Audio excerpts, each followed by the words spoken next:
More than 4,500 years ago, in the desert sands of ancient Egypt, one of the greatest feats of human engineering began to rise, the Great Pyramid of Giza. The dream of immortality. Pharaoh Khufu, ruler of Egypt during the Old Kingdom, looked upon the desert and saw more than sand. In his mind's eye, he saw a monument, a stairway to the gods, a tomb that would carry his name into eternity. To the ancient Egyptians, death was not the end. It was a transition to a divine afterlife. The pyramid would be the vessel that launched their king toward immortality. The planning. Khufu summoned his best architects, engineers, and priests. They gathered in the palace, unrolling papyrus scrolls, sketching designs, and consulting the stars. The site was chosen near Giza, not far from the Nile. It had solid bedrock, essential for supporting such weight. The pyramid would be aligned perfectly with the cardinal points, north, south, east, and west, guided by the stars of Orion and the sun god Ra. The workforce. Contrary to the myth of slaves, most workers were skilled laborers, farmers, during the off-season of the Nile flood.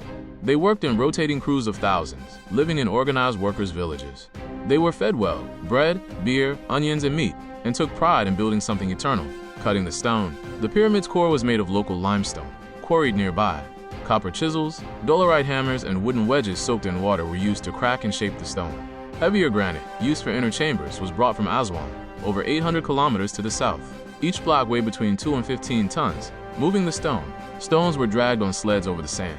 Wetting the sand in front of the sleds reduced friction, a clever technique confirmed by modern experiments. When blocks came from distant quarries, they were transported by wooden barges on the Nile during flood season, then hauled to the site. Building the pyramid, a massive ramp system was constructed, possibly a straight ramp, zigzagging ramps, or a circular spiral ramp, still debated by experts.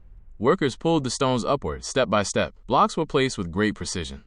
Some joints between stones are so tight, not even a knife can fit between them. The pyramid rose in layers, over 2 million blocks in total. The inner chambers. Deep inside, workers carved passageways and chambers. The king's chamber was lined with granite. The grand gallery was a marvel of balance and strength.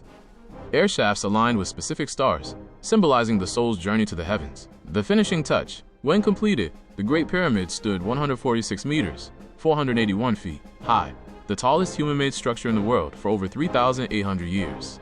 Its outer casing was made of polished white Tura limestone, shining like a beacon under the sun. A golden capstone may have topped it, reflecting Ra's light for miles. The legacy. Over time, the outer casing was stripped for other buildings, and sandstorms softened its edges. But the core remained. The Great Pyramid is the last of the 7 wonders of the ancient world still standing. It is not just a tomb. It is a symbol of ambition, unity, divine faith, and human ingenuity.